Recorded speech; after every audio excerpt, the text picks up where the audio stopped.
Yeah. Wah. Let's do it again, baby. Hello. Whoa. Woo. Welcome to the Comedians of Wrestling podcast. Whoa, hey, we're comedians that dissect the wrestling to an unhealthy degree. I am your host, the host with the most viral stand-up about professional wrestling, Black, a.k.a. Now shake those hips. Electric backbone slip.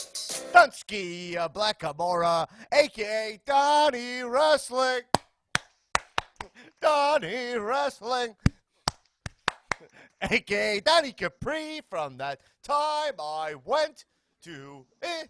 No more Mr. Nice Jew. A.k.a. the modern day goof and spoof Raja, coming at you like Cleopatra, baby, gabba gabba wee, gabba gabba wee, gabba gabba gabba. Yeah. This girl, she's mine, and hum down. She's fine. What up, jabroniacs? We're back in action after a beautiful, spicy SummerSlam.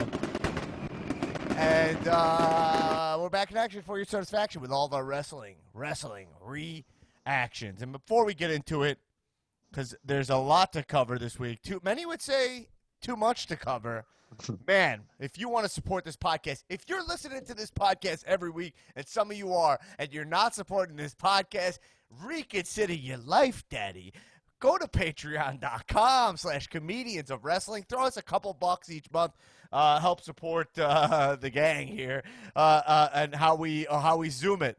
Help support the Zoom stream and the pod. But we're not asking for handouts. We never are. We are offering dope bonus content over on the Patreon, including the Cal Movie Club, where me and Erin dissect movies with professional wrestlers in them to an unhealthy degree. This week's episode coming out a little late because when we have pay-per-views, that cuts into our movie watching schedule, right, Erin? Truth, facts. Right. Not to mention I was on a little bit of vacay. So coming out later this week, probably about Thursday? Probably about like tomorrow night, Wednesday night, Thursday morning. Thursday. One day behind. Be doing our movie dissection of Changeland, the Seth Green movie, but more importantly, starring the King of the Quarantine, the King of 2020, the Viper, Randy Orton. Yes. That'll be our second Orton movie. Yeah, my first. Your first. Wow. I'm a first timer. So we'll see how that goes. So check that out mostly Tuesday night, but we'll have Payback next week. So we might have a delay of the Cow Movie Club next week as well over on Patreon. Yeah, but to be determined. Absolutely, TBD. But also we have AEW NXT-centric bonus episodes every week with me and Nick Tullo, the Supermark. Those come out on Friday morning, but this week it's out right now. It's out right now because there's so much to talk about. We're talking about TakeOver 30, AEW, and anything we don't talk about here on the main episode. So if you want an extended conversation, go over to patreon.com/comedians of wrestling. And also, if you're a news junkie, check out the Regular Guy News on the Dan Black Attack podcast, my satellite podcast. Me and Erin are talking this week about QAnon. What the fuck is QAnon? Newman, have you recorded that? Have you recorded it yet? That episode? We have. Why, you got something to say? I got everything to say about that. I mean, we could do it. Well, we could do a Newman QAnon app. You want to pop in? Newman. Newman on. We could do the Newman on. Yeah, I mean, if you want to hear an hour of me making disparaging remarks about people's mental health, then yeah. Wow. Let's do it. Yeah. We also talked about what happens if Trump is not reelected and doesn't leave office. So check that out. Decides to not leave office, how that would actually go down. It's pretty fucking interesting. Check it out on the RGN, the Regular Guy News, the least pretentious name in news. We are just some regular folks dissecting it to an unhealthy degree. Anyway, let's get into the fucking spice of wrestling. To my down, he's a nasty boy, nasty Newman. Welcome to How Bad a City, bitch. Woo. All right, to my diagonal, as always, the first lady, Erin Finnerty. What up? What up? What up? What up? What up? And joining us over from the bonus episode, he is the Supermark, and if you're watching the Zoom video, you can tell he's in all Oscar gear. The holder of the cow Money in the Bank briefcase, Mr. Nick Tullo. Hold on a second. I can't breathe. What up? So you're Wow. wearing an Oscar t-shirt by official cow artist Lauren Moran. Beautiful. Everyone could check out your Crystalia tattoo on your forearm. Make sure No, it's all good. That's there. That aged super well, by the way. Well, not well at all. Man, it's all right. Life rips, bro. It does. But you got the Oscar t-shirt. Looks amazing. And you were wearing an Oscar mask, like the one she wears down to the ring, but underneath it, a protective COVID mask. That was Correct. also Oscar print. Yeah, it's actually the same as the mask. It's the same thing. So, Wow. it's pretty special. When are you turning that tattoo into a cow tattoo? I mean, come on. Why don't you turn that into the briefcase? So here's the funny thing. I got this tattoo when I came out to LA and recorded the pod. Turn it into a Velveteen Dream tattoo. Yeah, even better. Or a Matt Riddle one. Well, yeah. Yeah. Wait, sorry, what were you saying? So I got this tattoo right before COVID happened. I got life rips like before a pandemic. And, some things are... and then life was ripped. Rests in peace. Yeah, add little periods between the ones. Oh, yeah. Life rips in peace. Oh, man, Taker's the man. Man, all right, so let's get into all the wrestling spiciness because it was a big week. But I will open it up on a similar sentiment and say well, it's just we always talk about the ebbs and flows, the cycles of the mark of the wrestling business. And I had a week, that they're always marked by me texting all of you guys on the group chain saying, I love wrestling. It rules. Yeah. Something where I have a moment where I'm like, I'm so glad that that happened when I was watching the Cody match this week. And I was like, man, I've watched like I've had such a busy week, but I somehow and busy, I mean like on vacation with the wife, like hard to watch wrestling week. Not busy like doing anything. This is 2020. Like I somehow eke out like a hot 12 hours of wrestling a week. I find 12 hours somehow every week. But like it's kind of amazing.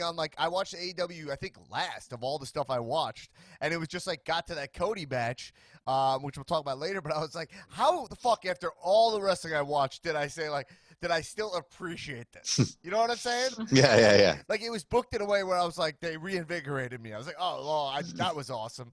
But we'll get into all that. How are you guys feeling about wrestling in general, the state of wrestling? How you feeling? You having fun? Had a really fun time on Sunday. Yeah. Feel free to be negative. That's for sure. Feel free to be negative. No, it's 2020. It's just a lot. Negativity's the new positivity. It's No, I mean wrestling's fine. It's fine. It's a TV show that we like. It's a TV show that we all like. It's fine. Wrestling's fine. No, man, whatever. Wrestling rips. we should probably change that tattoo to wrestling rips. you know what? I will, and we should probably make that merch. That's some solid merch. That's a really solid Wrestling merch. Yeah, Dalia can't afford to give a cease and desist these days. Yeah. It's a tombstone. It says Dalia 2020 on it. Oh man! All right, listen. I don't know anything about that situation. I don't know Chris D'Elia, whatever. This is fine. But yeah, we'll get anyway. So anyway, I had a great time. But I think one thing I'll say is that let's start talking about the Thunderdome in general. So this is our first podcast where we saw it on Friday, and then we saw it on SummerSlam and Raw. So we've seen it a couple times, but this is the first time we're talking about it. But I would say the Thunderdome is as awesome as I thought it would be. I think that, yes, it's not as good. It's not as good as having everyone in the arena. That's for sure. It's not as good as live wrestling. There's nothing's going to beat when, like, Seth Rollins does a fucking baseball dive and the wall moves. You know what I mean? Like, nothing's going to beat that. And there's fans right there. But it has made the WWE product feel like the WWE product again successfully, I think. I agree. Right? Like, it's the same entrance again, and it made a big difference. It made me, in my head, go like, I cannot believe how long they stayed in the Performance Center. No, Because, right? Yeah, so I felt like that. I also thought that I said when I was watching it felt like watching trashy Black Mirror. I was like, white trash Black Mirror. But I felt like the pyro in the middle of the seats was fucking awesome. Right. Yeah. It comes down like in the middle. Yeah. Well, like when Drew's pyro is just like the seats go up, and then it's like when someone enters, all the seats become extra pieces of the Titantron. Cool. Yeah. It's all awesome. I don't know why it's called the Thunderdome. I think it's completely unnecessary. It's just like the WWE set with some tweaks. Because WWE is addicted to just taking IP from other people and using it as their own. So they had to pay to call it the Thunderdome, I imagine? No. Think so? I think in if they had done it properly, probably, but they probably just called it the Thunderdome and then would worry about the cease and desists if they came. Right. Yeah. But there's probably a good chance that NBC owns it. Right? Right. And then NBC's like, That's a yeah, good we're not point. doing it with the Thunderdome. Feel free to say it. Like, I'm sure Vince was like, get me an IP of, like, something cool that we could use, you know? Right. Plus, he's, probably that, like, Rock's Titan show's doing well, so it's like maybe tie it kind of into that. So, because they have the advantage of being a live show right now, so they're trying to get extra eyes on it. But I did think it really works, and it elevates the WWE product. When I turned on AEW after watching 3 shows in a row of the Thunderdome, it made AEW look a little jank, I thought. Yeah. For the first time in the whole quar. Yeah. sure. I mean, the Performance Center is like a step below, but the Thunderdome is like a big step up from what AEW is doing. And it got NXT back to feeling like NXT a little bit too, you know? Right. I mean, it's gonna minus take a the little crowd. time. They're going to find something. Yeah. And I agree with you. Like, NXT being back in Full Sail and it being like the only show in Full Sail makes it cooler. It's just going to take a little time for us all to heal from watching 6 months of every show in the PC, you know? For sure. Right. It did feel a little bit like it was a wrestling match happening in a Best Buy, though. Right, like the TV department. Yeah. Wow. And wow, burying wrestling. Ryan Lloyd also brought up a good point that, like, it's actually kind of almost tough to watch at points because there's so much going on that it kind of makes it a little dizzy. Just a bunch of, like, headaches. Yeah. I don't so, know. like, I find it hard to even look at the faces. Like, yeah. if I were to look for one of you in the crowd, I wouldn't even try. Like, I it's just like a sea of like white men for the most part with like neck beards and shit. So I'm like, it all just kind of, So you just nothing's really changed on that front. Yeah. So But then body it's just their this. faces. Yeah. Erin, that's a completely great point. I totally agree. They're unsuccessfully pulling off like seeing people in seats, like right, like the NBA. When you watch it, it's like you, but there's a gray chair that is like superimposed behind you. So it kind of they rig it so it looks like you're sitting there a little bit. This is just like this on the screen. What we're doing now. Have you guys seen what's going on where people are throwing on like KKK outfits? Someone showed actual murder footage.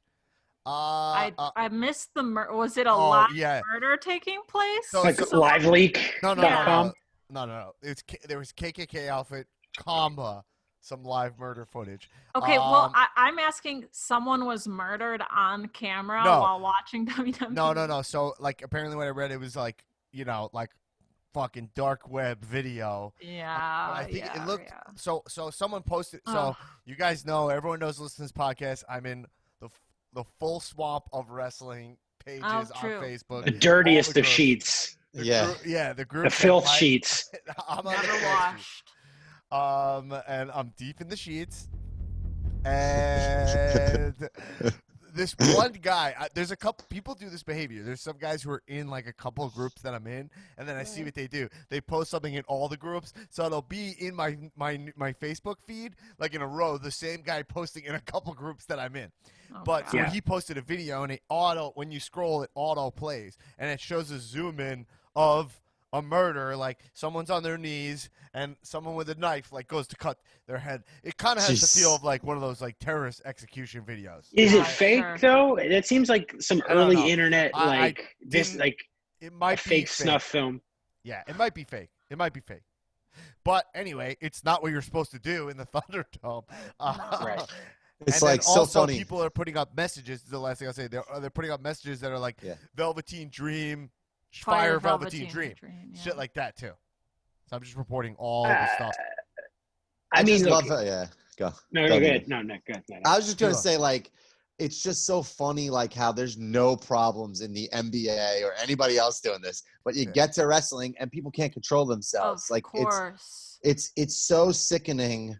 The fucking fans that exist, like they exist in all things, but like. The lengths wrestling fans will go to get attention and think that it's great is show murder happening. I don't think that this should come as a surprise. If you compare the rules and regulations for Thunderdome versus that for the NBA bubble, NBA is just like no offensive or obscene behavior, but WWE, probably knowing their fan base a little bit more, was like no smoking, no offensive clothing, no third-party backgrounds clothing, nothing. You can't wear anything with an immoral image on it. Like they had to get so specific. And I don't know. I just think like, shouldn't there be like a little bit of a delay to TV where they can be like, let's cut the feed on. We saw this. Let's cut it. Like, I don't know. There will be a delay. I don't think there should be, but there needs to be. There shouldn't be. Yeah, that's tricky because it's like, well, they're recording the live reactions now to like Drew entering or whatever. There should absolutely be a delay. But there should be a delay on the whole show to going live where they can be like, okay, screen number 72 had a guy with a KKK robe on. Cut it. I think that they should. The people watching, what we see on their screens should be on a 10-second delay. Pump in your fucking fake audience noise. It doesn't matter what the idiots on TV are just like looking, right? I don't need to see them reacting in sync. The sound was good enough. And then you have a chance to like catch that shit. WWE, if you're listening, hire me. I will look at all 300 screens at once and go, oh, shut that one down. Like, shut that one down. How hard could that be? How hard could that be? All right. Well, you heard it here first, everyone. Newman's trying to fucking be the art director, the TV director. Turn that one off. Turn off number 15. But look, whatever. Let's not focus. I don't want to focus forever on. We have so much wrestling to discuss the stupidity of wrestling fans. It's a fucking shame. Because you know how high I hold the art of pro wrestling, and the fans don't help all the time. A lot of great fans, many are good. Wow, I'm not gonna even do that. Okay, but the point is that I do think the Thunderdome has. It's not perfect, but has reinvigorated the WWE product. Like seeing Randy Orton up on the ropes in the fucking drizzle pyro. You know what I mean? It was like, oh, yeah, cool. It looks awesome. Seeing them enter in a way where the scale is that the set is bigger than them, it made a big difference. And plus, you know, as we've been riding, AEW's been riding high all summer. We've been saying their praises. But when you saw the Thunderdome, when like I said, you saw the production value of the Thunderdome, and then you saw Randy and Drew, two fucking chiseled, jacked, hot fucking dudes in trunks, knee pads, and boots in the center of the ring. You're like, AEW doesn't even have a guy who could stand eye to eye with these guys, you know? And there's something to that. You know what I mean? Mm-hmm. So absolutely, yeah. So good for WWE in a way. I thought it was a big week. I'm more excited to watch it. Let's talk about SummerSlam in general, right? So let's start. Let's start with the Fiend winning the title back. Before we talk about the Roman's teeth interrupt, I think I think how do you guys feel about them throwing the title back on the Fiend after what happened last time? I didn't think they would do it because I just feel like he doesn't need it. Do you think that this is them righting their wrong about ever taking it off him? Where are you guys at? I didn't need that to happen. Right. I stand by my pick that Strowman should have. Oh, that's right. Yeah, because Erin, by the way, if you guys don't know this, we predicted on the podcast last week. We all did our predictions. Erin had every match correct until the main event. But I was so indignant that they put the title back on the Fiend that I was like, good. I'm glad that this blew my streak. You would have got the coveted sweatshirt upgrade, though. It's fine. It's 100 degrees here. That's true. And they don't I don't think they make youth sweatshirts. So I live in LA. I have like a fucking stack of sweatshirts, and I wear none of them. I could show you my sweatshirts in this closet. It's like a whole stack. Can't wear any of them for 6 months. I keep. You wear them for a weekend in October, and then it's over. Right. I know. I keep, you know, that our merch, I'll print sweatshirts for us. I keep buying sweatshirts like I live in an area where I need them. Although in LA, one thing I will say, people fucking rock sweatshirts and jeans like all the fucking time, and I'm like, what are you doing? I love in the LA facts in the winter. I like how like you can see people in tank tops, but I'll be out walking with a parka on, and there's no judgment. Like, I can't believe it. It's so hot. But anyway, all right, we gotta talk about the Fiend. So, Erin, you felt like you didn't want the title on the Fiend. Newman, Tullo, where are you guys at on Fiend being the Universal Champion again? It's fine. It's clear that everything we're saying is true at the same time. Right. The Fiend doesn't need the title. Right. They know that. Therefore, they take it off of Braun, who does need the title, so that they can put it on Roman, because it doesn't matter if the Fiend loses, because he doesn't need the title anyway. Yeah. Right, but doesn't it feel like Reigns beating Strowman was the way to go if they want him to have the title? I don't think they're going to give Roman the title right away. Because based on the booking of it, I think okay, we're jumping to Roman already, but I think that Roman came in pretty fucking aggressive, and I think they're gonna play Roman a little tweeny now. You know, I mean, I don't think they're ever gonna have him go full heel, but I think they're gonna play him like angrier, more aggro. You know what I'm saying? Like more. Well, his new T-shirt says "Wreck everybody and leave." Right. And his new teeth shirt. Did you say his new teeth shirt? Sorry, T-shirt says "Wreck everybody and leave." So I'm wondering, like, well, is that gonna? Since he has abstained from wrestling during the core so far. I'm wondering if maybe he'll just do a thing where he like comes in, beats someone, and bounces. Like, doesn't spend a lot of time in the ring. Grappling, doing the whole thing. Yeah. I just want to say this about Roman. I'm just not a fan of Roman Reigns. And look, I don't want to waste more time on this pod. We've spent years on this point. I've lost years of my life on this and to this. But like him coming back felt like I felt nothing. I felt only upset. He's just has no charisma. I'm not trying to be negative. It's just that he does just truly nothing for me. He is such a dud. Yeah. Are you saying they jumped? Are you saying they jumped the gum? But I think so. I'm just saying, like, what to end SummerSlam like that was not that exciting to me. But I do think I will say the thing that Roman can do is he can wrestle. He puts on good matches. It's the only thing we've said about him. He can go. I just find it a little fucking unfair that I know he has pre-existing condition, but it's like these other guys were like risking their fucking lives to fly in every single week before there was any testing or anything. And then Roman gets to just hang home, get in perfect shape, get fucking perfect teeth, and then he comes back, gets to interrupt the SummerSlam main event. It just always rubs me the wrong way. You know? I actually kind of loved it. I was the opposite way. I thought it was the perfect spot for him. I thought he was away for 6 months, doing the right thing for his health and his safety. Right. He missed out on WrestleMania. Like, don't forget, that was Braun who took his spot at WrestleMania. Right.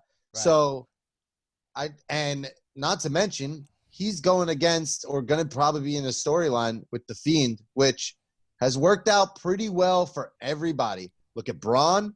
Look at Daniel Bryan. Look at The Miz. Look at Seth. You just keep going and going and going. Yeah. And you're like, all right, maybe this is what we're – Bray's not going to let Roman get over on him and not have some kind of involvement in it. That's what I'm afraid of, is that he is going to get over on Bray because they love Roman so much. Yeah, like I feel like – so I was like, okay, so what, like Roman Reigns is going to be the man to beat The Fiend finally? Like, I don't, that yeah, but he's already lost. The wrong way. So to me, it's not like really, I don't think he's going to win. I'd rather him lose and then we get the whole chase towards The Fiend thing. So, I'm just scared they're going to make Roman impervious to The Fiend, which... Right. Yeah. And you should. And McMahon's razor, Newman's incredible theory. Mm-hmm. That's the shirt we need. The McMahon's razor theory. The razor remote style. Yeah. Well, I mean, him coming back at the end of that match. The back says not to be confused. Yeah, with Akam and Razor. Someone make that. We got enough people in this listening. Make that shirt, please. Yeah, totally.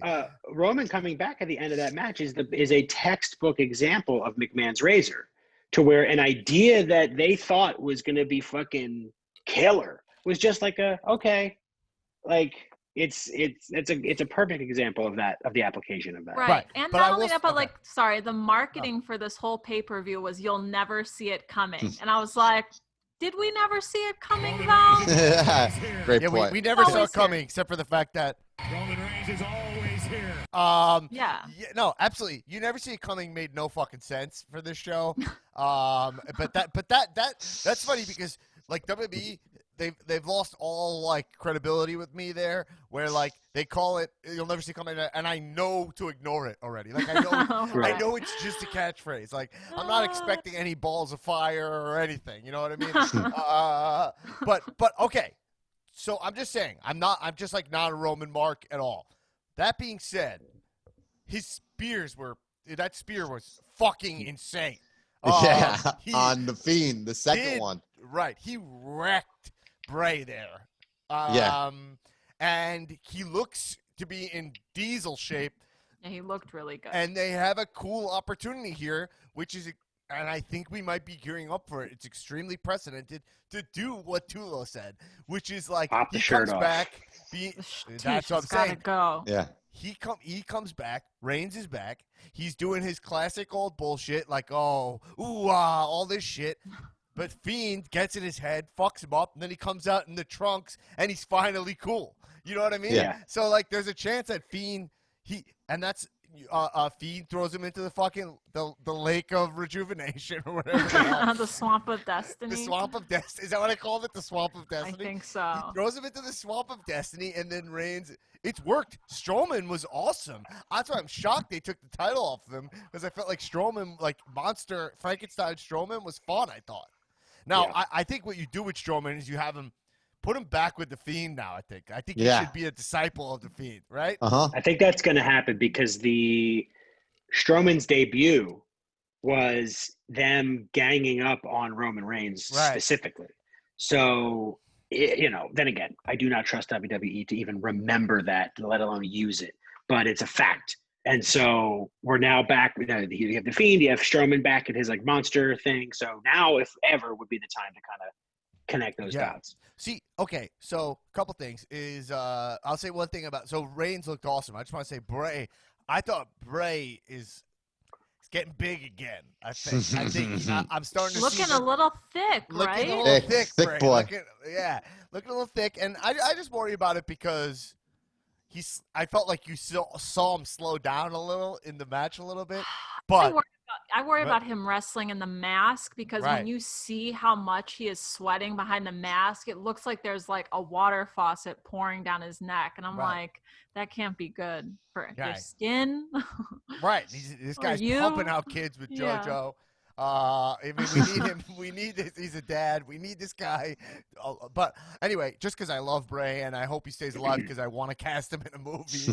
I'm such a big fan. But I will say, I think the Fiend is fucking firing on all cylinders right now. When he was on SmackDown, when he did the wave and then he disappeared to bail on Retribution, like I was like, this character is taking over that Taker spot. Like it's working for sure. Yeah, when that match started between him and Strowman, I was like, I put this in the Facebook group, but it was like the nine-year-old me and 35-year-old me is really enjoying this right now. Yeah, totally. Because like he wears like the Freddy Krueger pants or whatever, and like he wears his like entrance. His entrance. He's like in the Thunderdome is sick. Yeah, the Thunderdome is cool with the teeth in the ceiling. I really like that. The teeth in the ceilings look dope, and Fiend is back, and I'm thinking of making a little bit of a reckless purchase, which is if he brings that, do we think we see the Fiend strap again, right? On Friday? We'll wear it around his neck? They put out the cheaper one. I think I gotta own that, right? Yeah, I think they should do. Thing's never going on sale. They need to do my suggestion, which is every time he beats somebody, it should be a belt with their face on it, not his. I agree. Yeah. I agreed with that the first time. I think that it makes a lot of sense. He might start doing that stuff because I think they had that Tom Savini, like they made a deal, like so they were trying to make a lot of money there, and it was probably in the contract with Tom, like we'll sell your memorabilia, you make us this mask and work on this character. So now they might be able to have more freedom on the second go around with the title, because I was hoping he turns the title into the lantern. You know what I mean? Like, and then you put like a light behind it. But we'll see what he does. Who cares? The Fiend, thing is this, is that what they've done really well with Fiend, I feel like I got to give him credit, is Fiend can lose. Like, I think they've successfully skirted the whole monster thing. Now, it sucks when, like, Goldberg beat him, because it's like, it's Goldberg. Like, you know they're just setting up for Mania. It's the same thing. They did the exact same booking on Kevin Owens before that Mania against Lesnar, right? They just, last minute, Goldberg pops in, takes the strap off somebody, right? It serves nobody except Goldberg, who's gone, and 50, right? You know? So, but if Fiend's loses to Reigns, there's definitely a way to do that in a cool way. You know? Right. And I also think if we want to go back, and if you go back and listen to it, when they did the Hell in a Cell with Seth, if you look back now, it holds up now. Yeah. I think for where the character has gone. The fact that he would push you to even stop a Hell in a Cell. I don't think they effectively pulled off that booking. Right, because it wasn't like, I don't think it was dangerous enough to stop a Hell in a Cell when guys get thrown off of it. But in theory, it was pretty good, I think. Seth should have pulled out a gun Put it to his head. I love that. Enough. End it. Remember his hammer that he comes out with? Like, remember the fucking Fiend's not done anything cool with that hammer yet. No. He borrowed it from Rowan, right? The Bludgeon Bros. He was like, "Let me get you a hammer." Oh my God! Remember Do you those remember guys? the fucking Bludgeon Bros? Tag Cool. Oh God! Tag championships in WWE are they're literally just toys. Bludgeon Bros. You know, the Bludgeon Bros. Anyway, kind of digging the Street Profits. Other heavyweight match, which is Drew beats Randy Orton clean with a baseball slide. Oh no, not a baseball slide. Backslide. A backslide. Sorry, baseball slide. He does not do. But yeah, with a backslide. I thought that was fucking smart booking. I loved that. Yeah. Old school win. I kind of wanted Randy to win still, but it was cool that it wasn't like a schmoz and it was just like a straight up outmaneuvered him. It pissed off a lot of people. Randy's on fire. He came out on Raw, and you forgot he lost the night before. Kind of, right? Like he was just like top of his game again on Monday. I felt like. Who did piss off? Tullo. It pissed you off? Well, you didn't get an RKO or a Claymore in that match. Neither. And those are the two things that people are clamoring for. I mean, he went for the Claymore, right? Went for I actually almost nailed it because the reason why I'm mentioning it is because Skylar was saying and people in the chat were like, couldn't wait for an RKO when the Claymore was happening.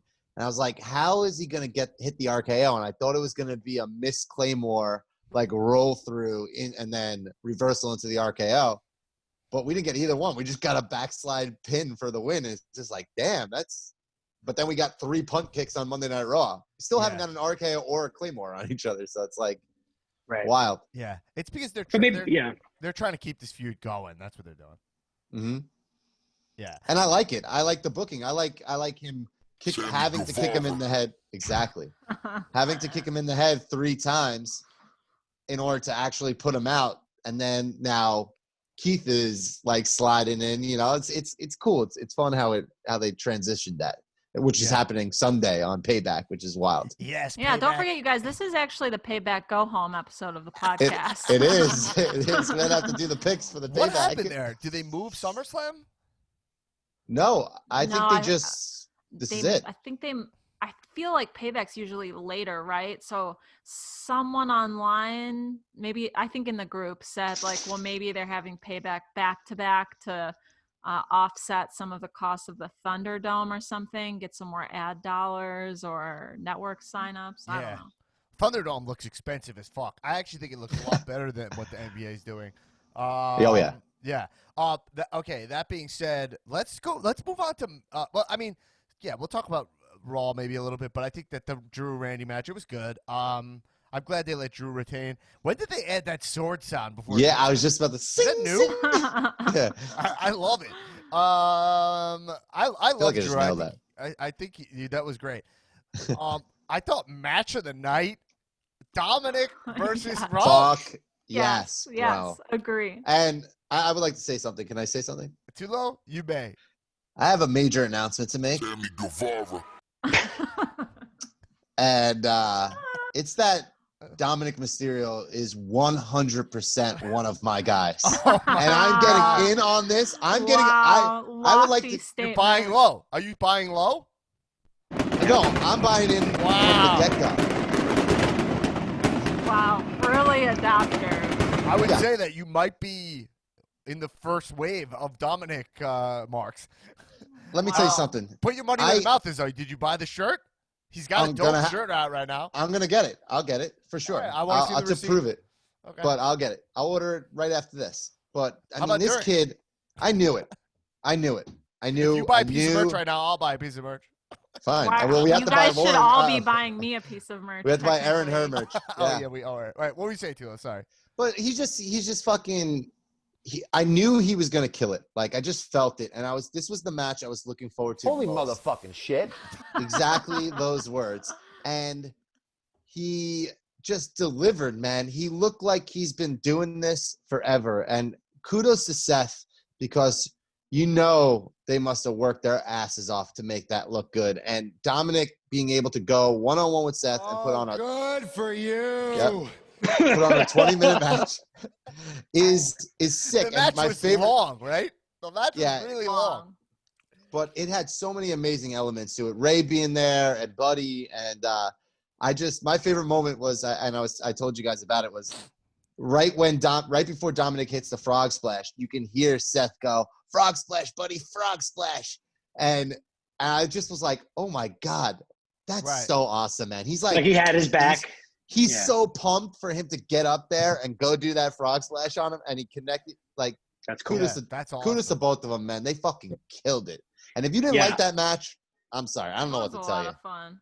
The interesting thing too to me is like normally I don't like. I feel like if it was just like a random episode of Raw and for some reason Rey Mysterio, like his family was involved and they used this, like the wife coming out, I wouldn't have been as interested. But for some reason in this match, like the usage of like Ray and I'm sorry that I don't know Mama Mysterio's name, Angie Mysterio, Angela Mysterio. The way that they used them worked so well to like show how evil Seth is and like really kind of drive home that like Dominic is just a boy trying to stand up for his family. I thought it knocked it out of the park. I think. Man. Newman, you guys are all right. Like the whole thing worked, and it's funny because Dominic always works. Like, remember Lesnar beating the shit out of Dominic? Like, beating the shit Put that out of the shirt. Like, am I wrong? Like, Dominic, when they did Lesnar, Mysterio, like, he's a good sympathetic figure. Yeah, but it's also like, it is something about Dominic because they've done other angles with, like, other kids before. Like, it's something, Ray and Dominic, like, it's that family, it's endearing, you know? And also props to Seth. He just he's playing this almost too naturally. But his Eddie gear, the tribute gear was so fire. It was so fire. It was so fire. I actually, when I first saw it, my brain goes, "Oh, this gear sucks." He's like doing like Riddler cosplay, and then I go, "Oh wait. Oh, fuck. That's the fucking Phantom gear. Oh, this is awesome." I like an instant switch. I did the same. Same exact thing. And he showed it. It's like pre-order. That's like, pre-order gear for WWE 2K. Yeah. That's pre-order gear. Like, he literally is like, and he was saying to camera, which felt like old school wrestling. You don't get, reminded me of like when you say to camera, like, "Remember this gear?" You know? Yeah. Like, you know, like, "Look at this." Like, that was fucking, that match he was literally like, he was like, The storytelling was A+, right? A+. Yeah, A+, man. So fun. Dominic gave shout outs to his real father, Eddie Guerrero. He did frog splash. It was pretty nice. I would say about Dominic, I don't understand like how long's he wanted to be a wrestler. I don't think it could be. It's not like since he was like 5 or something, or he'd be in better shape. I think no. Well, he's wanting to be a wrestler and trying to be a wrestler. Right. I've seen luchadors aren't always jacked. He looked a little heavier. What? Like lucha wrestlers aren't always the jack, like most jacked. It's the style and the thing. Opposite of jack, though. Yeah. Lauren, what'd you say about him? Like something about his like he has the body of a child, just like scaled up. I mean, he's just got like no muscles, and like I didn't think I was like that biased against people with no muscles, but I don't know. He has a child's body. To put in perspective, these are not huge men. Yeah, that's what small, young These man. are small men. Okay. But yeah, anyway, I texted you guys because I watched on a delay. Guys, let's put this in perspective. These are small huge men. But so I texted you guys right after and was like, "Am I wrong that Dominic Rollins match ruled?" No. I was like, "Oh no, it was fucking great." I was a little not like bummed, but I really wanted Mysterio's wife to get involved. I mean, she was like maybe 15 feet away from like getting a hug from the Messiah, right? Yeah. Yeah. Anyway, Cool. Loved it. Do y'all remember how jacked Rey Mysterio got when he was juicing? I think it was like for Lucha Underground or whenever that was, or wherever he was at that when point. He came back in the Rumble like 2 years ago. That's what it was. Huge. Speaking of that, Lindsay Dorado came back on SmackDown and was looking super jacked and in new gear too. I was like, whoa, what's this guy been doing? Yeah. He's fucking ripped. Yeah, huge. The anabolics. Well, let's talk about the new Raw Women's Champion, Asuka, back with the title. Sasha Banks keeping the streak alive of not knowing how to retain a title. Oh yeah. What is going on with Sasha not being able to retain? I love it. I said it. I said, yo, the day when she actually retains, it's going to be such a huge moment. Because everybody knows that's her thing. She doesn't retain titles. It's not a great thing, but it is true. It's it is the only wrestler that I can think of where they're good enough to win the championship match, but they will lose their first title defense every time. It is very unique. I'm not sure what they're going for here with this. Asuka with the title again. I'll be honest. Asuka as a babyface, I'm not into at all. Wow, that's crazy. I don't know what it is. It's not I liked her when her and Kyrie had the potions. I felt like but when she's like a babyface, I feel like it feels like, am I wrong? It feels a little unnatural. I love it. This is my favorite version of Asuka right now. I think she's having a blast. I think she could still, dude, on Raw, that Asuka lock that she she's on fire, and she could pull it off as a face too. They're doing that with Shayna as well. Shayna's playing more of a face badass role. So I think it's kind of cool when you look at the landscape of the women's wrestlers, how the two biggest faces are now the two biggest heels. And now the two biggest heels are now the two biggest faces. And it's showing how dynamic this division is. Crazy.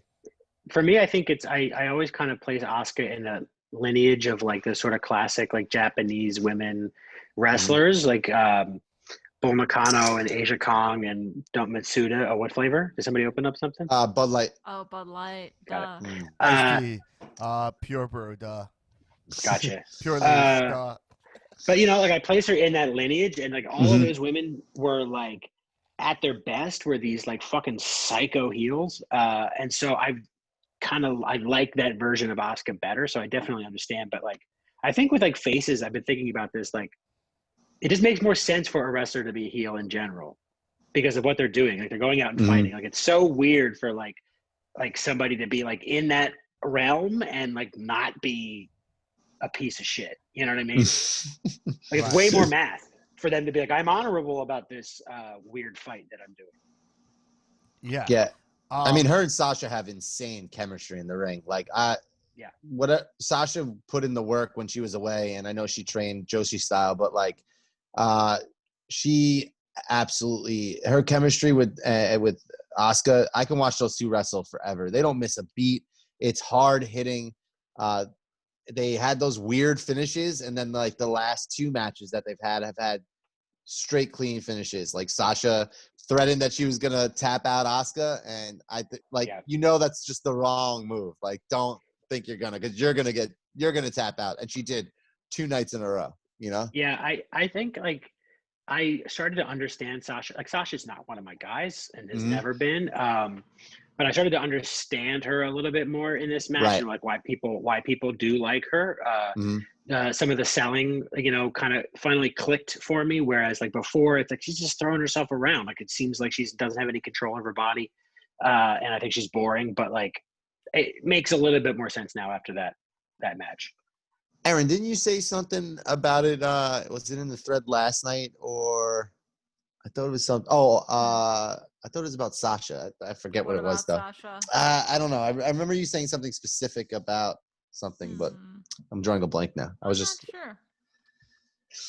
But yeah, so I'm pumped Sasha, for. I think Sasha her style is dangerous. I think when she wrestles, I am scared always, and that is partially her track record. And Yeah, and I also am always distracted by her wigs because she has a track record with MWMs, major wig malfunction. So it's like I'm always like I bite my nails because I'm afraid she's gonna get hurt, she's gonna hurt someone else, or something's gonna go wrong. Like when she and Asuka like went off the top like onto the floor during their match on Sunday, I was like, oh no, and keep that wig on tight. You know what I mean? I think that was a part of her problem before, and I really feel like she's cleaned up her wrestling like tremendously. Like it's almost seamless now. Like I think she realized that in order to get to that next level, she had to up her game because it was sloppy. Like, I mean, her gear too. I mean, she brought it. I mean, she's killing it. And they're gonna drop the titles to Nia and Shayna for sure, which is gonna be fun because now you have two beasts as tag champs. And then you're going to get the Bayley-Sasha feud, which is going to be... She needs to wrestle Bayley. She needs to part ways with Bayley as her, like, Sasha? each other's service animals. Yeah. Enough already. The thing with Sasha is just that I've always said Sasha is, like, the biggest almost wrestler. Oh, that's how I describe her. I know. She's the biggest almost. I know. But I do think with a little bit of... with some good booking, they've gotten way worse people over. You know, she's got a lot of the tools, maybe not all of the tools to be amazing, but she's got tools. How can you like deny it now? Like, what is it about her now that she's doing that you're not?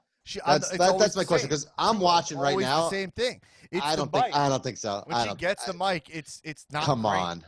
The way she's been recently, and the way she's selling and acting in this gimmick and selling it, and like all this stuff with Bayley, I think it's she's never reached this level like this before. I'm worried that her confidence now is contingent on being a team with Bayley. So when they part ways and she's like flying solo and in opposition with Bayley, I'm curious to see what happens. Right. Good call. I am too. I think it's true. Whatever. First off, you're digging it, right? That's why we have like you're feeling it. That's all. For me, it was like the Asuka matches and Bayley matches, like, I wish I cared about them more during SummerSlam. Wow.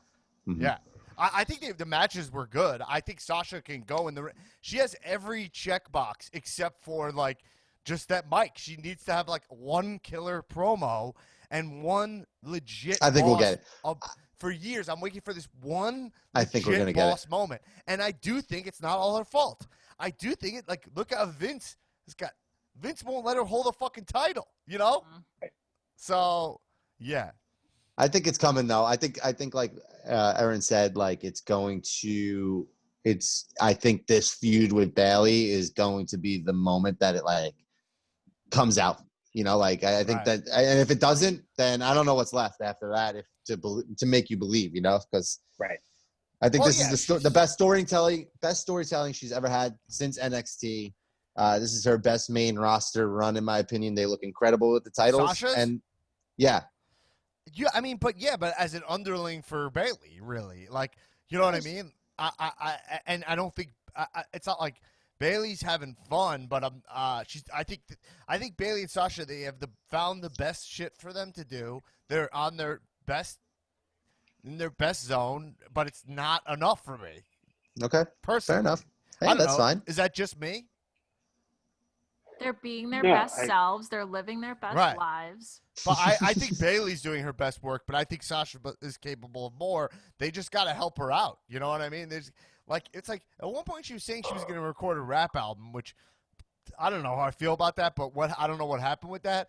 And then also like she changed her theme song, but then it didn't. And then she came back with the blue, and all that was awesome, but then it didn't lead to a stronger iteration of the character. I feel like it led to her being second fiddle to Bayley with this feud that never seems to happen. I think that's isn't that the story that they're pretty much telling? Like now they're into that, you know, like it's getting deeper and deeper and deeper. The announcers talk about it. They're trying to like push it along, and it's never happening. And then every time you think they're gonna do it, they like, oh, they're cool, everything's fine. And then whenever that happens, I think that's then it will be great, you know. Sure, I think it's not going to work. I could be wrong, but the Bayley Sasha thing, I think they've teased it for so long that when it happens, it's kind of like we're way ahead of it. And I think also that and I don't have confidence in Sasha to pull off what Becky did when she turned. You know what I mean? So that's just that's just my opinion. But I hope to be wrong, and many times I am wrong. People know. Well, you're looking at a champion. I think this is a good way of putting it. A champion that can't retain, and a champion that's retained for like 400 something fucking days now. So like, I mean, just that's the feud. You know, like fuck the friendship, fuck everything. Like, you know, prove that you can. Who's the better champ? Is it the more prone champion, or the one that can hold it for longer and prove that they could do it on their own? Right. Cool. I think that feud is cool. I think a more like something that would have been really interesting is that like we know Sasha and Alexa actually don't like each other in real life. So like that's something I wanted them to dive into. All right. Anyway, moving on. This Mandy and Sonya, by the way. So the stipulation changed, and like it was supposed to be a hair versus hair match. But they're saying that Sonya, since that all their legal troubles of the guy breaking in, Sonya's lawyer didn't want her to shave her head before her trial. I mean, that makes sense. there's a lot with like prosecuting, like what's the word I'm looking for? Like there's a lot with like the sort of psychology of prosecutorial law, where it's like if she looks like a different person than the person then like people think she is, that the jury is less likely to like feel sympathy for. There's like a whole thing about not only that, but like if this woman who is in trial, this guy's on trial or whatever, and she shaved her head on TV like a week before, people would be like, that's weird. Your average juror wouldn't understand. Plus she's in Florida and she'll be a shaved head lesbian where they'll be like, oh, look at this D word, right? Totally, Who cares? Totally. I mean, it's Florida. They let George Zimmerman free. So, I mean, like, I understand this thing. That being said, that match, I thought it was a good time. I like Mandy's short hair. I think it looks really good. I think it looks really cute. Yeah. And then I Otis and Mandy, I dig it. I pop for it. They're really cute together. Yeah. When I was watching, I was like, I ship these two. I know we just talked about it, and they're like definitely probably not a couple in real life, but like I ship it. Like I wish. Yo, I love that she proved. Otis. I love that she proved that you can be in near peak physical condition and still not be able to do the worm. Or lift up a table. Lift up a table. She was having a tough time with that table. It was slippery. That was pretty tough. What was the thing she was wearing? What do you call that? I was like, is that it's like Spanx? It was like a. It was like a wrestling singlet, wasn't it? Right, but then it actually serves like no real purpose. You know what I mean? Like she still had. Right. It looks like something she would wear in Saudi Arabia due to like stipulations. Yeah, right. That was way too tight. You have to wear a huge T-shirt in Saudi. Right. Yeah, T-shirt, a Garfield T-shirt, like an Alpo Garfield T-shirt. Yeah, exactly. You're not allowed to have boobs in Saudi. And a turtleneck underneath. Don't forget. Yeah. What was I saying about? Oh, Otis. I was thinking about Otis's cash in, and I love that he has the briefcase because like Otis cashing in on the Fiend would be so fucking fun. You know what I mean? Like obviously it won't be successful. But also, Fiend might just give it to Otis just to be like, "You are so pure. There's nothing for me to. There's nothing for me to correct." Right? Like, Fiend might just lay down for Otis just to be like above the title. And just I would pop so fucking hard for that. If he just comes out, he's like, "Yeah," and the Fiend was like, "Here you go, buddy." Oh my God, that would be amazing. What if Roman would win? And Otis then cashes in on Roman and wins the title. Yeah. Just to get all those marks that are like, oh, of course, right. You're going to put the title on Roman right away as soon as he comes back with his teeth. And I don't care about Roman winning the title over the Fiend, actually. I just care about what a Fiend's effect on Roman is, which is what's so fucking good. I know I'm kind of repeating myself. I'm treading old ground, but I will also say that say what you will about the WWE title, like about the significance. Oh, people are like, it looks like a toy, blah blah blah. There's two, we always say this, but like Fiend having the title again, I immediately like him more. Like there is a power to the title, whether you like it or not. Yeah. Mm-hmm. I think if we apply McMahon's razor to the Fiend and Roman. We need a sound drop for McMahon's razor. Yeah, right? like a guillotine or something. We need the Drew McIntyre. The Drew McIntyre swords. Yeah. Here's my prediction based on the application of McMahon's razor. They will build Roman as this tweener-ish heel going up to, whatever the blowout of this feud is. And then when he dunks him, he'll go back to Shield vest Roman as like a face. That's my prediction. That's cool. McMahon's razor. Newman, can you just for maybe like a month or so for McMahon's razor, can you get a quick a 1-sentence description of what it is for people who are like, what is that? Since it's a continuity thing. So McMahon's razor is based on the logical principle of Occam's razor. Again, not to be confused with the authors of Pain, Occam and Razor, which says that the simplest explanation is most likely the correct one, right? So McMahon's razor says that the least exciting idea is most likely the idea that WWE is going to go with. Right. Yeah. But okay, last question about SummerSlam stuff. Strowman's title reign came to an end. Would you say that was a successful title run for Strowman or what? It's hard to say because of COVID, right? It's not really been the best environment to like. You can't really say like compared to all like other reigns with that title that it was good or bad, right? It's like kind of like did what he did with it during the time. Right. So yeah, I don't know. Who did he wrestle? I think it was it's not very good. memorable. Just think it was. Who did he wrestle? Yeah, I don't remember one match. He beat Goldberg. He took a dip in the swamp of destiny. Yeah, he lost a match to Fiend. He Shaved lost his 2 matches to the Fiend. I love that McMahon Morrison and Miz. Yeah, he wrestled Morrison and Miz. It wasn't great for him, but I like if they keep him, if he's affected by the Fiend and they keep him with the Fiend, it's the way to go. He didn't have the shirt. He lost the shirt. He looked awesome. New pants. I think he still needs to go to the trunks. I think that would be insane, but at least no shirt and looking in the pants with the shaved head, really good stuff. So staying with a couple things. Jeff Hardy, the new Intercontinental Champion. Enjoy the show. Enjoy the show. That's an old school reference. Do you have a sound drop of that? I don't know. I have to dig so deep for that. Oh my god. Oh my god. That was one of the least slick WWE moments. For people that don't know when that was, Jeff Hardy when he first came back to WWE had to cut a promo and just normally these wrestlers they kind of go overtime. But it seemed like he went under time and then just said, all right, thanks for coming out, everybody. Enjoy the show. And then they played his music on delay. I guess he's done. It was Didn't he come back? Didn't he come back later on in that episode and kind of finish I think so. Yeah. While the people were enjoying the show. But so he beat AJ Styles for the title, which kind of shocked me. But but Jeff Hardy obviously always great IC champion. It's a really good spot for him. But Jeff Hardy was cutting a promo that was really interesting. It was maybe his first good promo in 25 years, and then they cut him off.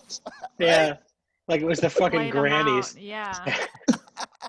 What happened there, Tullo? He was like, oh my god, dude, I fucking died watching this. He was getting he was like, I hope that my journey can inspire your journey. And then if I can overcome things, you can overcome things too. And they just went, I was like, I'll see you all. I'll talk to you guys. He guys titles, paint's coming off. And he dipped into the mic and just like, oh, okay. I was like, oh, she was like pulling the mic away as soon as the music hit. Oh my God, dude. I could just see Vince be like, cut this fucking asshole off. What the fuck is he talking about? No one gives a shit about his stuff. Get him off. You know? Yeah. I mean, I feel like he probably got in trouble for talking about. Oh, he'll drop that shit for real in a non-kayfabe way. Yeah. But, I mean, meanwhile, Adolf fucking Hitler's on the TV behind him. Yeah. Like, God for fucking bid. Okay, so it looks like Keith Lee debuted.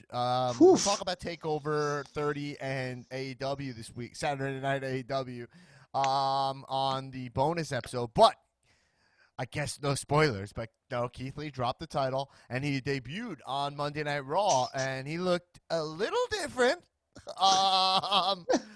Looks like Vince McMahon, if you ever want to, I just feel like if you ever need proof of the level of power that Vince McMahon has over these wrestlers, watch a guy wrestle 2 nights later in completely different gear than he had 2 days ago.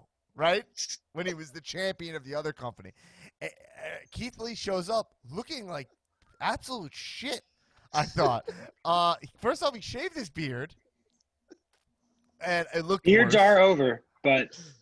I know, but his beard I liked. I thought it made his face look cooler. But whatever. Yeah. That's a small. Doesn't matter. Maybe he wanted to do that. I'm not sure. But he was wearing, when he wrestled, we talked literally a couple weeks ago about how Keith Lee has the optimal look, right? Yeah. And so he used to wear like little booty trunks, but he's a big fat guy, right? Yeah. But he's like Fat Jack. You could tell that like he's strong. He's got a lot of big broad shoulders. Clearly is strong. Reminds me of like Mark Henry in the fact that he's like, he got a lot of body fat, but a ton of muscle underneath, Right. He's got more ability than the other guys. But McMahon decided to put him in a like what the football like Under Armour girdle, shirt? And muscle shorts, cut off, like Muay Thai shorts, like loose shorts. Samoa Joe, worse versions of Samoa Joe shorts. That looked really bad. Material. And then the worst looking part of his gear actually is he was wearing like, you have to look close, but obviously I was. He was wearing like little booties with like sweatbands around the like. Not it was just his like knee lace pads boots. pulled down. I think it was his knee pads pulled down. Right. What was that? I don't know, man. I've never been more baffled by someone coming. I thought he was wearing a skirt. He looked terrible. I said, and he's an awesome looking dude. We need retribution for fucking Keith Lee's fucking gear, man, and his music. Yeah. And what was that like? Style number 3 WWE Rock entrance music? Like, what the fuck was that? Oh, bask in his glory. So I just want to say something. I just want to say something that's really interesting, which is like I felt like NXT. You could see Vince McMahon and Triple H are not working in unison. It's retribution. Right? It's retribution. Well, what do you mean retribution? What is retribution? All those wrestlers were NXT last night on Raw. I think I saw Mia Yim. Yeah. Dijakovic is definitely NXT. there. Oh, he's the big guy. Keith Lee is a prime example of what retribution is. You get picked from NXT, you come to Raw, and this is what you get. You get shittier music. He's going to be guaranteed next Monday he comes out as Keith. Oh, I swear to God. And then all of a sudden you're like, no, because good application. Good Bruce application Lee. of McMahon's razor. Yeah. Bruce Lee. No, seriously. What is the the only other reasoning I have is penis envy. McMahon's razor? I said the only other reason is penis envy. Like he's like, you can't go out there with your dick all over the place. And like, and that's it. Because he got these baggy shorts and his upper body's covered.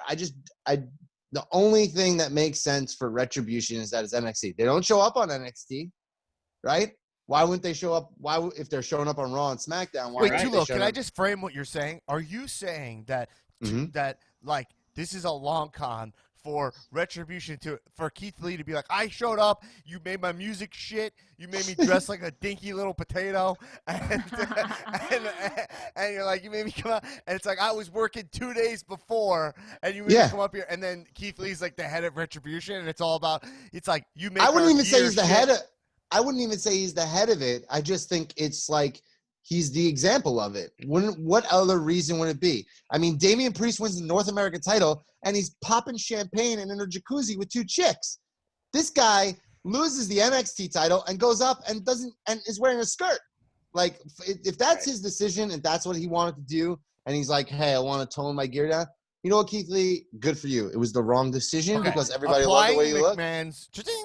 Applying McMahon's razor, I would say that what you're saying is not going to happen, right? No, and that this is just that Vince sees these NXT guys for basically the first time as he brings them up, and he hears their music and says to whoever's the new Jimmy Johnson, I don't like it, make it different, and he just starts tossing out everything, all the IP and good shit all the goodwill that they've already, we're watching them at NXT, and they change it because he's not respecting what Triple H is doing, and it's really a McMahon Triple H power play to be like, you're doing a job that's like, okay. Now, they could use that. I don't think they will. I hope you're right. I like that, Tullo. It's great booking.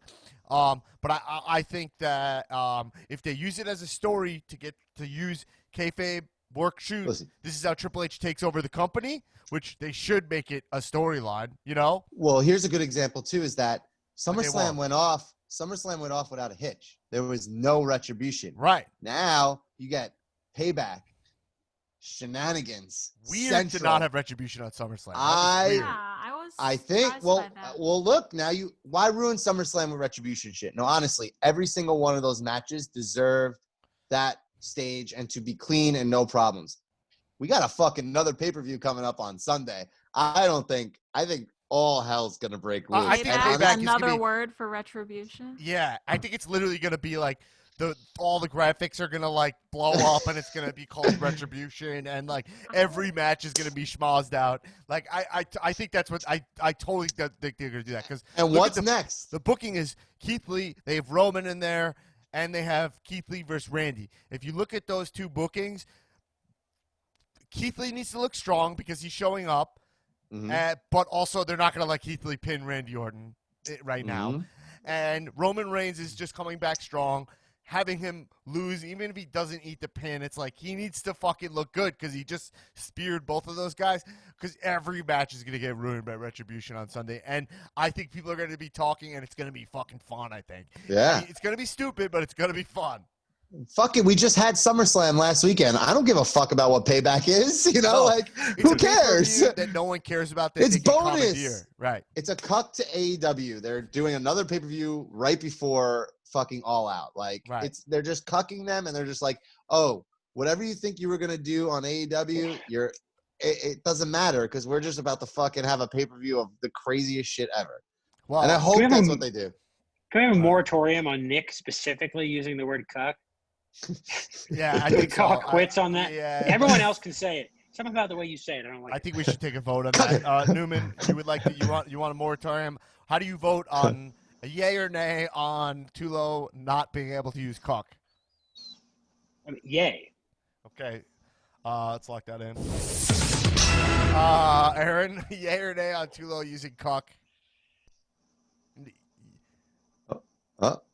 Erin's gone. Oh, I'm sorry. I'm here. A yay or nay on Tullo being able to use cuck? Yay means he cannot use the word cuck on the podcast anymore. Yeah, yay. Do not use cuck. Tullo, you get to defend yourself here. Yay or nay? Would you like to? You could right now decide that you're not allowed to use cuck anymore. I'm fine with that. Nay. Yay? Oh, yay. Yeah. Okay. Well, then I don't have to vote. Yeah. I won't. That's fine. Rules in accordance with Robert's rules. I'm going to vote nay. I don't like censorship. I have a right to not. I don't believe in the right to censor. All right, folks. Listen. Yeah. Okay. So, what were we talking about? Don't worry. Sammy Guevara. Pants. Oh, good for you. Sammy Guevara. All right. So, Yeah. So anyway, Keith Lee. I'm just saying he looked like a dinky little potato. Which I think I'm basically copying that from the What We Do in the Shadows girl, right? Yeah, I think so. Yeah. It's like McGregor. You look like a sticky. Your men look like little potatoes. All right. If you don't watch that show, she's the best part of the show. I think she's so funny, that actress. Yeah. I just thought, I was like, what's going on? Keith Lee's been working. Like, I think that bringing them up the same way, like when you change them like that, and they were just the champion of NXT, it diminishes the importance of NXT almost. Yeah. Right. Yeah. Right. Yeah. Totally. And I do think that's a Triple H McMahon power play. That is a dynamic that we've kind of had confirmed by Triple H in interviews, being like, I don't run that show. And fucking Christ, man, if you're Triple H, wouldn't that drive you nuts? Yeah. They bring your guy up, sure. and then he just changes like such minuscule things that you're like, why? Well, it's always interesting when like AAA gets involved. Triple H gets involved. They come and tow your car. Triple H gets involved. and like, remember that time he helped Kevin Owens like win the Universal title? Yeah. Like it was his guy. Like, and then it was like Seth was his guy. Like, welcome back. Like, yeah. I always find it interesting when he like chooses to pick his it's not gonna happen to KO this time. I'm gonna make sure my guy wins the title, or it's not gonna happen to Seth this time. I'm gonna make sure that I do something to help him out. Now I think it's just I don't know. I'm not really. We're getting worked in either we know what's going on or we don't know what's going on. I don't think we're getting worked. I think it's all pretty. It's McMahon's razor. I think it's all pretty obvious. Last thing, let's end on one last point I have before we head over to the bonus episode. Yes. Let's head over to the underground, my friends. Fuck yeah. I forgot what the rules are. Let me just check it out. Hold on. Welcome everyone to Raw Underground, where there are very little rules, lots of excitement, carnage, chaos, and quite frankly, lots of things that I personally would like to see.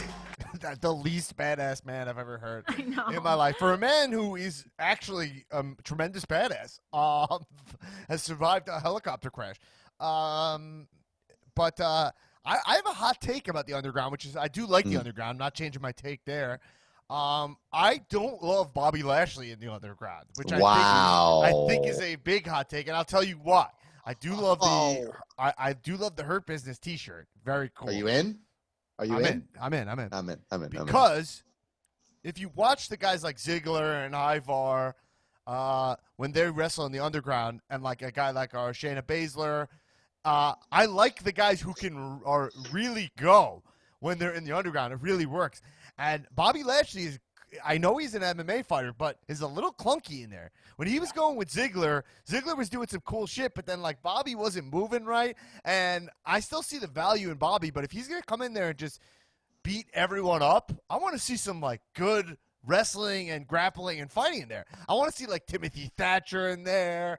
I want right? Like Matt I Riddle. see guys who can, Matt Riddle, obviously. Gulak. Right. I feel like it's not exactly what I want in there, and I thought I did, by the way. I would make the same booking mistake as Vince, and arguably it's not a mistake. He might get it together, but I think it's cool that Lashley lost and then went to the underground to get off some steam. That's very fucking cool, but I do think it should be more. I do think Bobby should maybe get his ass kicked a little in there. It's like real fighter zone.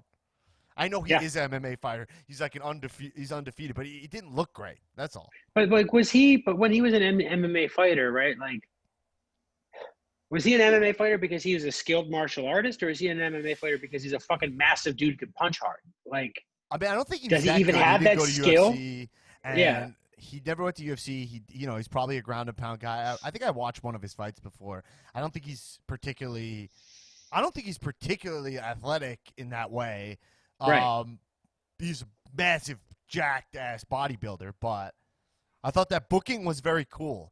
But I just said like what I've been digging is like the guy from Viking Raiders. I didn't even know he could move, and then in the underground, he's fucking awesome fighter. So it's a cool way to shine a light on different talent in that way. And I don't know. What do you think?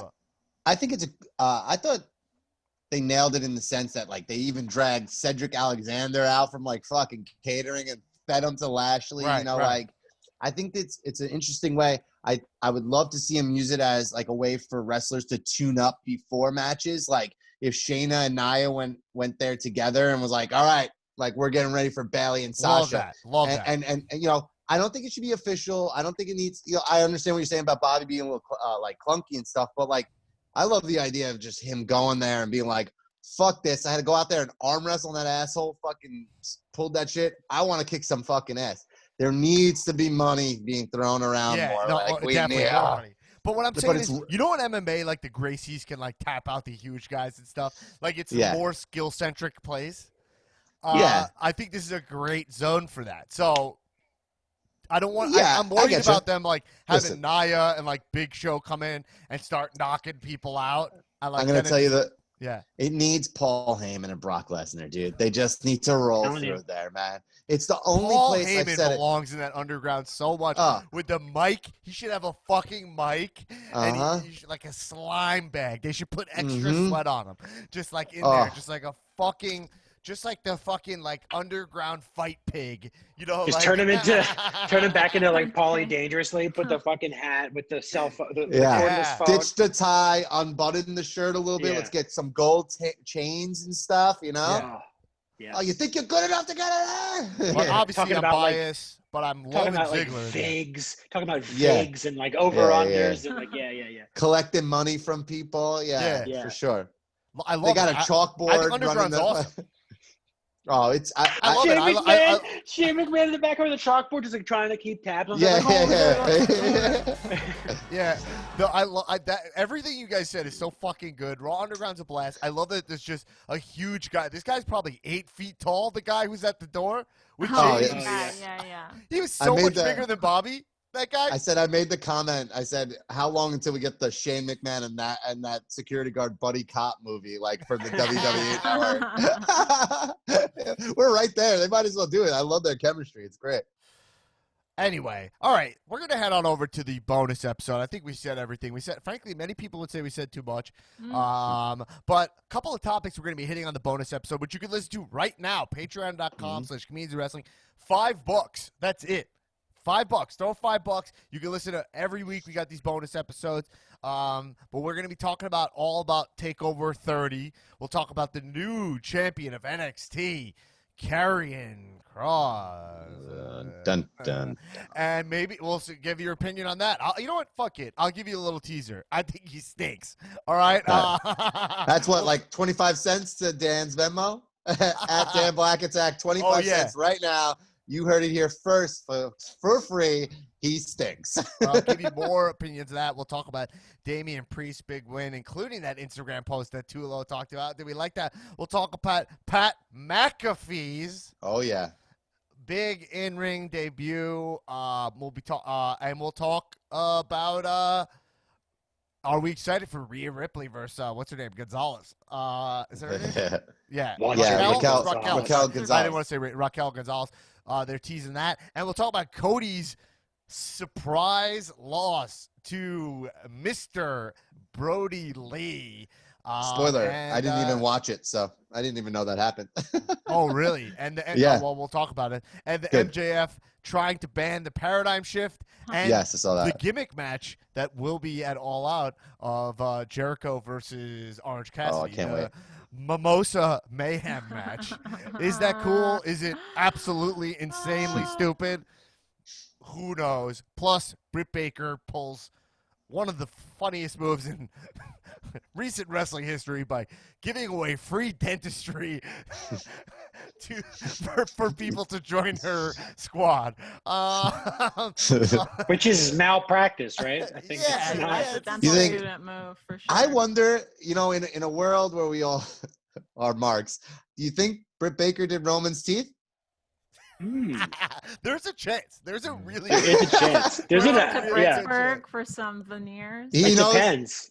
It depends on if she's like a dentist or I know a guy, periodontist, right? Well, periodontist would be doing the implants. I think he has veneers, which anyone could do. Hey, can we all smile our biggest smiles so I can take a screen grab of this I do. later By from the way, YouTube check out the page? Zoom video. I do a sick carrying cross impression, I think. Okay. Yeah. Do your carrying cross and let's all smile with teeth. It was better before.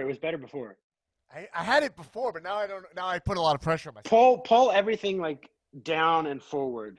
There you go. Wait. Okay, I'll screen grab that later. Thanks all. All right, everybody. We'll see you on the Patreon, patreon.com/comedians of wrestling, and listen later in the week for the Cal Movie Club episode. And if you want to talk, if you're a news junkie, politics junkie, or you just want to know what's going on, check out the Dan Black Attack podcast. We, Erin and I, are talking the regular guy news, dissecting what is QAnon, and we'll get Newman on there sometimes to hear where Newman's at. And everybody, happy Thunderdome, and hey, Payback is right around the corner. Oh, Next yeah. week we'll be talking about Payback. Enjoy Maybe we'll talk about that too. Yeah, everybody, I'll see you on the Patreon, and if not, fine. Keep watching wrestling. Kisses, everybody. Cheers up.